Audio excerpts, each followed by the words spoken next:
బండి సాయి భగీరథ్ యావత్ తెలుగు రాష్ట్రాలే కాకుండా యావత్ దేశ వ్యాప్తంగా మోగుతున్న పేరు. ఒక కేసు యావత్ భారతావనినే షేక్ చేసింది. పాపం చిన్నదే అని చెప్పి చాలా మంది సోషల్ మీడియా ఇన్ఫ్లుయెన్సర్లు పెట్టిరు కదా.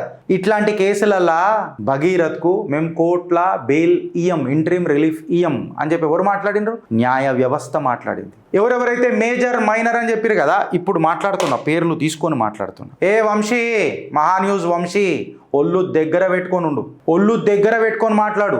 న్యూస్ ఛానల్ ఉంది కదా అని చెప్పి ఇష్టం వచ్చినట్టు మాట్లాడితే యావత్ తెలంగాణ తెలుగు రాష్ట్ర ప్రజలు కాకరి చుంచుతారు నీ ఛానల్ మీద. ఇది గుర్తుపెట్టుకోను. ఫస్ట్ సోషల్ మీడియా ఇన్ఫ్లుయెన్సర్లకు ఎస్పెషలీ వంశీ, మగధా న్యూస్ లక్ష్మి, మీ అందరికీ చెప్తున్నా, మైనర్ కాదు మేజర్, వాళ్ళు 450 కోట్లు 70 కోట్లు మీ అయ్యల దగ్గరకో మీ కుటుంబాల దగ్గరకో అలా ఐటీ రిటర్న్స్ వచ్చినాయా?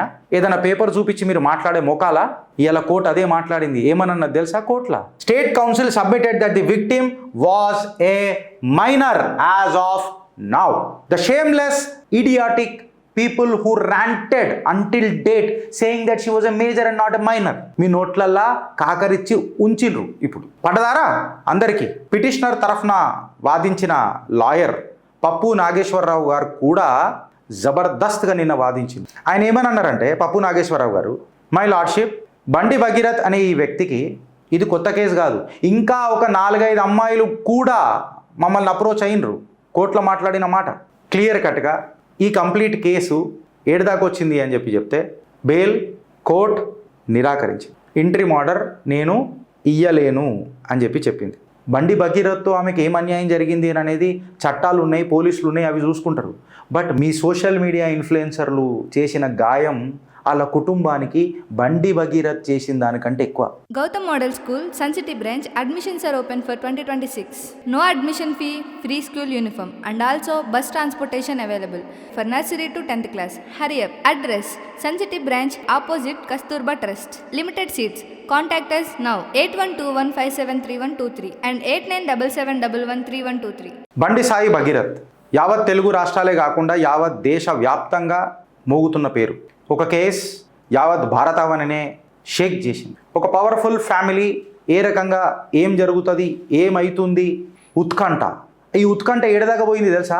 నిన్న రాత్రి 11:45 వరకు కూడా తెలంగాణ హైకోర్టు పనిచేస్తుంది. అంటే తెలంగాణ హైకోర్టు ఎంత సీరియస్ ఉందో ఒకసారి మీరు అర్థం చేసుకోండి. పాపం చిన్నదే అని చెప్పి చాలామంది సోషల్ మీడియా ఇన్ఫ్లుయెన్సర్లు పెట్టిరు కదా, పాపం చిన్నదే అని చెప్పి మాట్లాడినరు. ఇట్లాంటి కేసులల్లా భగీరథ్కు మేము కోర్టుల బెయిల్ ఇయ్యం, ఇంట్రీమ్ రిలీఫ్ ఇయ్యం అని చెప్పి ఎవరు మాట్లాడినరు? గిరీష్ మాట్లాడతలే. ఇయ్యాల న్యాయ వ్యవస్థ మాట్లాడింది. అట్లాంటి న్యాయ వ్యవస్థ ఉన్నందుకు మనం సాక్షులమైనందుకు గర్వపడతాం ఫ్రెండ్, గర్జిద్దాం, గౌరవిద్దాం. జస్టిస్ టి మాధవిదేవి గారు మాట్లాడిన మాటలు ఆమె క్లియర్ కట్గా ఏమన్నది తెలుసా? I have gone through the statement of the victim, though not in detail, but in cursorily. At this stage, I am not inclined to grant any interim order. నేను victim యొక్క స్టేట్మెంట్ని మొత్తం చదవకపోయినా చదువుకుంటూ వచ్చిన, కర్సరీ రీడింగ్ చేసిన, చదివిన తర్వాత ఎట్టి పరిస్థితులల్లా నేను ఇంట్రీమ్ ఆర్డర్ ఇయ్యనీకే నిరాకరిస్తున్నా అని చెప్పి క్లియర్ కట్గా చెప్పింది. ఎవరెవరైతే మేజర్ మైనర్ అని చెప్పారు కదా, ఇప్పుడు మాట్లాడుతున్నా, పేర్లు తీసుకొని మాట్లాడు. ఏ వంశీ, మహాన్యూస్ వంశీ, ఒళ్ళు దగ్గర పెట్టుకొని ఉండు, ఒళ్ళు దగ్గర పెట్టుకొని మాట్లాడు. న్యూస్ ఛానల్ ఉంది కదా అని చెప్పి ఇష్టం వచ్చినట్టు మాట్లాడితే యావత్ తెలంగాణ తెలుగు రాష్ట్ర ప్రజలు కాకరి చుంచుతారు నీ ఛానల్ మీద. ఇది గుర్తుపెట్టుకోను. ఫస్ట్ నీ తమ్నెల్ ఏ రకంగా ఉన్నాయో చూసుకో. ఇవాళ ఇట్లాంటివి ఎందుకు మాట్లాడాల్సి వస్తుందంటే ఫ్రెండ్స్, కోర్టు ఏదైతే మైనర్ విక్టిమ్కి న్యాయం చేయాలనో అక్కడికే మొదలుగాలే కోర్టు ఏడికే మొదలైంది తెలుసా? జడ్జి గారు మాట్లాడుకుంటే ఏమని అన్నారంటే, నేను ఈ కేసు టేకప్ చేయాలన్నా వద్దా? ఫస్ట్ సోషల్ మీడియాలో నా మీద కూడా దుష్ప్రచారం నడుస్తున్నది. నాకేదో పదవిస్తారట, నా భర్తకేదో పదవిస్తారట, నా కుటుంబానికి ఏదో రాజకీయ లబ్ధి పొందుతుందట అని చెప్పి మాట్లాడుతున్నారు. మీకు ఇష్టమైతే నేను ఇంట, లేకపోతే బెంచ్ నుంచి తప్పుకుంటా అని చెప్పి మాట్లాడారు. ఈ రకంగా జడ్జి గారు మాట్లాడినారు. దానికి బండి సాయి భగీరథ్ తరఫున వాదిస్తున్న సీనియర్ కౌన్సిల్ ఎవరైతే ఉండనో మన నిరంజన్ రెడ్డి గారు కూడా, ఎస్ మ్యామ్, మై లేడీషిప్, ఇట్లాంటివి చాలా జరుగుతున్నాయి, ఇది చాలా మనం ఉక్కుపాదంతో దొక్కాలా అని చెప్పి మాట్లాడారు. బట్ అదే ఉక్కుపాదము గుర్తుపెట్టుకోవాల్సింది ఏందనంటే, తెలంగాణ ప్రజలు ఇవాళ మైనర్ విక్టిమ్ మీద దుష్ప్రచారం జరిగినప్పుడు సానుభూతి ఎందుకు లేదు? అది కుటుంబం కాదా? వాళ్ళది కుటుంబం కాదా? వాళ్ళు మనుషులు కాదా? వాళ్ళు పుణ్యానికి పుట్టినరా? గాలిలో ఎగిరిపోయే ప్రాణాలా వాళ్ళే? ఆత్మాభిమానం ఆత్మవిశ్వాసం వారికి లేవా అన్న ముచ్చట వస్తుందా రాదా? అండ్ సోషల్ మీడియా ఇన్ఫ్లుయెన్సర్లకు ఎస్పెషలీ వంశీ, మగధా న్యూస్, లక్ష్మి, మీ అందరికీ చెప్తున్నా, మైనర్ కాదు మేజర్, వాళ్ళు 450 కోట్లు 70 కోట్లు మీ అయ్యల దగ్గరకో మీ కుటుంబాల దగ్గరకో అలా ఐటీ రిటర్న్స్ వచ్చినాయా? ఏదైనా పేపర్ చూపించి మీరు మాట్లాడే మొకాలా? ఇవాళ కోర్టు అదే మాట్లాడింది. ఏమన్నది తెలుసా? కోర్టుల నిర్ధారించారు ఏందనంటే, స్టేట్ కౌన్సిల్ అంటే PP, public prosecutor, state council submitted that the victim was a minor as of now. The shameless idiotic people who ranted until date saying that she was a major and not a minor. మీ నోట్లల్లా కాకరిచ్చి ఉంచిర్రు ఇప్పుడు. పడదారా అందరికీ? And there was no question on granting the petitioner an anticipatory bail in a case of such serious offense. Live లాలో వచ్చిన కథనం as it is కర్జరీగా నేను చదువుతున్నాను. మాట్లాడిరు కదా బాగా, ఒళ్ళు దగ్గర పెట్టుకొని మాట్లాడాలా అని చెప్పినాడు. అండ్ మోర్ ఓవర్ ఈ నరేటివ్ మొత్తం మీరు ఒకసారి అబ్జర్వ్ చేసిర్రా? ఆంధ్ర మీడియా మొత్తము దుమ్మెత్తిపోసుడు విక్టిమ్ని. ఎందుకో ఏమిటో ఏం దొరికిందో మాట్లాడాలా. ఎవరైతే మాట్లాడాలని ఎక్స్పెక్టేషన్ ఉందో వాళ్ళు సైలెంట్ అయినరు. ఏ ధర్మానికి పక్షపాతం ఉంటుందా? ధర్మానికి వ్యక్తిగత భజన ఉంటుందా? ఇదేనా మర్యాదా పురుషోత్తముడు రాముడి భక్తుల భజన తత్వం అని నేను అడుగుతున్నా. ఇక కోర్టు కాడికి వస్తే మిడ్ నైట్ హియరింగ్ జరిగింది. కానీ విని ఎరుగని ఘట్టం నిజంగా చెప్తున్నా. జడ్జి గారు అన్న తర్వాత వీఆర్ వెరీ సారీ మ్యామ్ అని చెప్పి కోర్టు మాట్లాడిన తర్వాత మీరు ప్లీజ్ ఆర్గ్యుమెంట్స్ వినండి అని చెప్పి మొదలైన తర్వాత తెలంగాణ హైకోర్టు 2.5 గంటల పాటు మిడ్ నైట్ టచ్ అయింది 11:40 అని అంటే విక్టిమ్ స్టేట్మెంట్ చూసిన తర్వాత కోర్టు ఏం చెప్పిందబ్బా? బెయిల్ ఇయ్యనీకే, ఇంట్రిమ్ రిలీఫ్ బెయిల్ ఇయ్యనీకే నిరాకరించింది. ఇంట్రిమ్ రిలీఫ్ అని అంటే మన వాళ్ళు ఎట్లా పెట్టిరనంటే, ఇప్పుడు జనరలీ ఈ చట్టం ప్రకారం అరెస్ట్ చేయాలి. మైనర్ కాదు ఆమె, మేజరు, ఇట్లాంటి సందిగ్ధం ఉన్నప్పుడు ఎట్లా అరెస్ట్ చేస్తాము? అరెస్ట్ చేస్తే నా విక్టిమ్కి ప్రాబ్లం అవుతుంది కదా, పాపం ఏ తప్పు చేయనప్పుడు నా విక్టిమ్ అనవసరంగా, అంటే విక్టిమ్ అంటే బండి సాయి భగీరథ్ వాళ్ళ తరఫున న్యాయవాది బాధిస్తాడు, ఆయనకు అదవుతుంది కదా అని చెప్పి మొన్న మాట్లాడితే ఇలా విక్టిమ్ యొక్క పిటిషనర్ కూడా మాట్లాడాలి కదా అని చెప్పి ఇలా నిన్న రాత్రి డిస్కషన్ అయింది. ఇప్పుడు ఆడ సీన్ ఏందనంటే, విక్టిమ్ ఎప్పుడు మైనరే, దాన్ని బెనిఫిట్ ఆఫ్ డౌట్ తీసుకోనికి ప్రయత్నం చేసేది అంతే తప్ప ఇంకేం కాలేదు. కోర్టు ఆఖరికి నిరాకరించింది. కోర్టు ఏమని చెప్పింది అని చెప్పి మనం మాట్లాడితే, నేను స్టేట్మెంట్ డీటెయిల్గా చదవకపోయినా కర్జరీ రిఫరెన్స్ తీసుకున్నా, లీగల్ లాంగ్వేజ్లా క్లియర్ కట్గా కట్ షార్ట్గా మాట్లాడాలనంటే కోర్టు క్లియర్ కట్గా మేం సీరియస్గా ఉన్నాం, ఈ ఆరోపణలు చిన్నవి కావు. అవునండి, చిన్నవి కావు, ఒక్క స్టేట్మెంట్ ఇనఫ్ కోర్టువి ఎంత సీరియస్గా ఉన్నాయో అని చెప్పనీకి. Social media pressure on judiciary మీద కూడా మనం డిస్కస్ చేసినాం. ఇక ఇప్పుడు అయిపోయింది. నిన్న డిస్కషన్ మొత్తం చూస్తుంటే నాకు అర్థమైన విషయాలు మీకు ఒక కామన్ మ్యాన్కి అర్థమయ్యేటట్టు చెప్తా ఫ్రెండ్. బండి సాయి భగీరథ్ తరఫున వాదిస్తున్న సీనియర్ అడ్వకేట్, ఇన్ఫ్యాక్ట్ దురంధరుడు Niranjan Reddy garu, is a fantastic lawyer. I have seen his arguments many times. In fact నేను ఒక 2-3 సార్లు ఆయన వాదిస్తున్నప్పుడు కోర్టులలో కూడా ఉన్నా. నేను వింటా, పెద్దోళ్ళు వాదిస్తున్నప్పుడు నేను పోతా, ఖచ్చితంగా వింటా. నేను ప్రాక్టీస్ చేయకపోవచ్చులా, బట్ తల్లి కడుపులో ఉన్నప్పుడు సగం లాయర్ని నేను, సో తెలుసు నాకు. నిరంజన్ రెడ్డి గారు ఈజ్ అ ఫ్యాంటాస్టిక్ లాయర్, అందులో డౌటే లేదు. And he has done his best to safeguard Bandi Bhagirath. And advocate పేషా కూడా అంతే కదా, క్లయింట్ని కాపాడాల్సిన బాధ్యత, ధర్మం, వృత్తి ధర్మం లాయర్ది అదే. బట్ ప్రాబ్లం ఏంటంటే, ఒక బెడ్ మీద వండుకున్న పేషెంటు, వెంటిలేటర్ పైన ఉన్న పేషెంటు మెడికేషన్కి రెస్పాండ్ కాలేకపోతే కేసులో దమ్ములేనంటే కదా. ఒక దమ్ములేని కేసుని ఇంతవరకు గుంజుకొచ్చడం అనేది కూడా నేను నిరంజన్ రెడ్డి గారి ప్రతిభకు వాహ్ అని ఒక మాట చెప్తా. But at the same time petitioner తరఫున వాదించిన లాయర్ పప్పు నాగేశ్వరరావు గారు కూడా జబర్దస్త్గా నిన్న వాదించింది. ఆయన ఏమని అన్నాడంటే, నిన్న అలా డిస్కషన్ మొత్తం మనం సమరైజ్ చేసి చూస్తే paragraph wise, complaint wise discuss చేసిర్రు కోర్టులో నిరంజన్ రెడ్డి గారు. అంటే విక్టిమ్ యొక్క స్టేట్మెంట్లు అండ్ కంప్లైంట్లు చూస్తే ముందే వాళ్ళు లీగల్ అడ్వైస్ తీసుకొని కంప్లైంట్ పెట్టినరు అని చెప్పి మాట్లాడితే, పప్పు నాగేశ్వరరావు గారు కూడా ఏమన్నారంటే, ఆబ్వియస్లీ ఒక పెద్ద పొలిటికల్ ఫ్యామిలీతో కంప్లైంట్ పెడుతున్నప్పుడు దాని ఫ్రిక్షన్ కూడా మామూలుగా ఉంటుందా? వాళ్ళు ఊకుంటారా?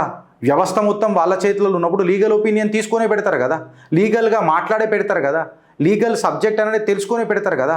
ఫ్యాక్ట్ ఆఫ్ ది మ్యాటర్ ఏంది? విక్టిమ్ స్టేట్మెంట్ రికార్డ్ చేసినప్పుడు కూడా విక్టిమ్ ఏం మాట్లాడింది అనేది మనం చూడాలి కదా అని అనేది మాట్లాడుకుంటా పప్పు నాగేశ్వరరావు గారు కూడా దీన్ని ధీటైన డిఫెన్స్ ఇచ్చిండ్రు విక్టిమ్కి సపోర్ట్ చేసుకుంటా. ఆయన ఏమని అన్నారంటే, పప్పు నాగేశ్వరరావు గారు, మై లార్డ్షిప్, బండి భగీరథ్ అనే ఈ వ్యక్తికి ఇది కొత్త కేసు కాదు. ఇది కొత్త కేసు కాదు. ఇంకా ఒక 4-5 అమ్మాయిలు కూడా మమ్మల్ని అప్రోచ్ అయినరు. కోర్టులో మాట్లాడిన మాట, మమ్మల్ని అప్రోచ్ అయినరు. కాకపోతే ఎఫ్ఐఆర్ లేనిది, ఇవన్నీ లేనిది మెలోడ్రామా పనికిరాదు కాబట్టి court should go in to the absolute subject. కాబట్టి ఈ మెలోడ్రామాకు, ఈ ఆర్గ్యుమెంట్స్కి లర్న్డ్ కౌన్సిల్ కొంచెం తెలుసుకోవాలా అని చెప్పి నిరంజన్ రెడ్డి గారికి కౌంటర్ ఇచ్చింది. And he has done the best to safeguard Bandi Bhagirath. ఎవరు? నిరంజన్ రెడ్డి గారు. బట్ పప్పు నాగేశ్వరరావు గారు పాత ఎఫ్ఐఆర్లు కూడా తీసుకొని వచ్చి, ఇది ఇలా కొత్త కాదు బండి సాయి భగీరథ్ భాగోతం. పలు ఎఫ్ఐఆర్లు, యూనివర్సిటీలలో కొట్టుకునుడు, తనుకునుడు, పిల్లలను కొట్టుడు, భయపెట్టుడు, ఎక్సెట్రా ఎక్సెట్రా అని పొలిటికల్ ఫ్యామిలీ ఇంటికి పిలిచి ధమ్కిలిచ్చుడు, వాళ్ళ నాన్నగారు కానీ ఈయన కానీ ఎక్సెట్రా ఎక్సెట్రా, ఆ చాట్ రికార్డ్స్, కాల్ రికార్డ్స్, ఇవన్నీ మనం చూస్తుంటే క్లియర్ కట్గా మనకు అర్థమైంది ఏంది అని అనేది ఒకసారి మీరు అర్థం చేసుకోవాలి అని చెప్పి మాట్లాడిన తర్వాత క్లియర్ కట్గా ఈ కంప్లీట్ కేసు ఏడుదాకా వచ్చింది అని చెప్పి చెప్తే బెయిల్ కోర్ట్ నిరాకరించింది. ఇంట్రీమ్ ఆర్డర్ నేను ఇయ్యలేను అని చెప్పి చెప్పింది. ఒకటి దయచేసి నేను సోషల్ మీడియా ఇన్ఫ్లుయెన్సర్లకు చెప్తున్నా, పైసల కోసం పీతిలలో ఉన్న పైసలు ఎరక్కుకుండ్రి. హుందాగుంటే ₹1 తక్కువ వస్తుందొచ్చు, బట్ ధర్మబద్ధంగా తీసుకున్న ఆ పొగరు వేరే ఉంటుంది, సంపాదించిన పొగరు వేరే ఉంటుంది. ఇలా ఏదైతే ఈ చట్టం ఏదైతే ఉందో చూడు, పాక్సో చట్టం అనేది మైనర్లని ప్రొటెక్ట్ చేస్తుంది, వాళ్ళ డిగ్నిటీని ప్రొటెక్ట్ చేస్తుంది, వాళ్ళ ఒక స్పెషల్ ఇంపార్టెన్స్ ఇస్తుంది డిగ్నిటీకి, సైకలాజికల్ సేఫ్టీకి. మీరు ఇవాళ వాళ్ళని అట్లా ఎక్స్పోజ్ చేస్తే రేపు ఏదైనా నిజంగానే ఏదైనా ఘటన మీ ఇంట్లలో జరిగితే ఇదే మీకు కూడా వర్తిస్తుంది కదా.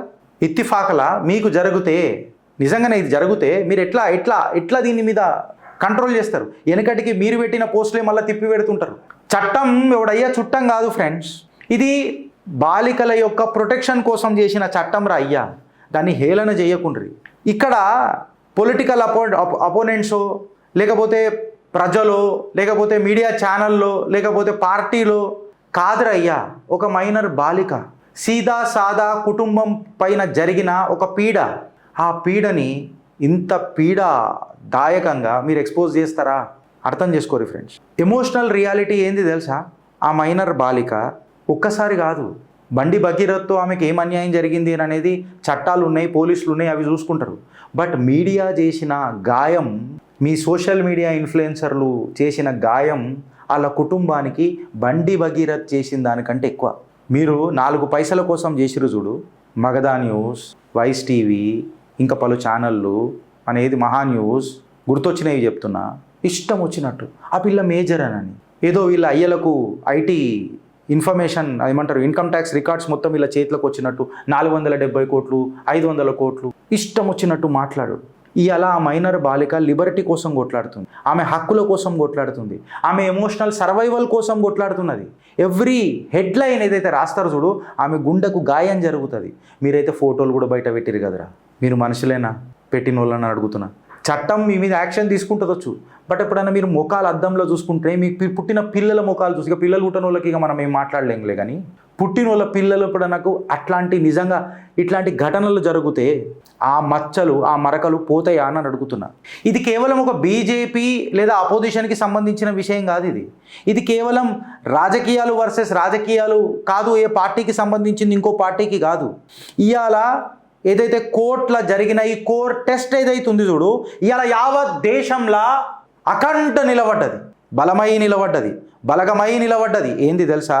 జస్టిస్. ఒక మైనర్ బాలిక కోసం, జస్టిస్ కోసం ఎవ్వడు జ్యుడిషియరీని ఇన్ఫ్లుయెన్స్ చేయలేడు. యావత్ దేశం చూస్తున్నది, మేం జస్టిస్ డెలివరీ చేస్తాం అని చెప్పి మాట్లాడారు. మైనర్ బాలికకు జ్యుడిషియరీ ఇవాళ అండగా నిలబడ్డది అని చెప్పి ఒక మెసేజ్ కూడా ఇచ్చారు. తెలంగాణ పోలీస్కి, స్పెషల్ ఇన్వెస్టిగేషన్ టీంకి, జ్యుడిషియరీకి, చట్టబద్ధంగా ఇన్న ప్రజలందరికీ, ఆ సోషల్ మీడియా ఇన్ఫ్లుయెన్సర్లందరికీ మీరు ఎవరు సపోర్ట్ చేశారు అన్నది నాకు ఇంపార్టెంట్ కాదు. గిరీష్ ఎప్పుడు కూడా అట్లా మాట్లాడాడు, చిత్రగుప్తులో మేము ఎప్పుడు అట్లా మాట్లాడాం. నువ్వు చట్టబద్ధంగా ఉన్నవాళ్ళే, నువ్వు చట్టబద్ధంగా ఎవరికైనా సపోర్ట్ చేసుకో, బండి భగీరథకి చేసుకుంటా అంటే చేసుకో, నో ప్రాబ్లం. బట్ చట్టబద్ధంగా చేయను అనేది నా ఆలోచన, నా విజ్ఞప్తి. ఇవాళ ఏమైపోయారా మీ నరేటివ్? మీ కమెంట్ రూపంలో చెప్పురి ఫ్రెండ్స్. నేను మాట్లాడిన ప్రతి మాట వెనకకు పోయి చూడండి. ఇవాళ సత్యమై నిలబడ్డది, ఇవాళ గిరీష్ మీ ముంగట నిలబడ్డాడు, చిత్రగుప్త్ ఛానల్ మీ ముంగట నిలబడ్డది. భారత్ మాతాకి జై.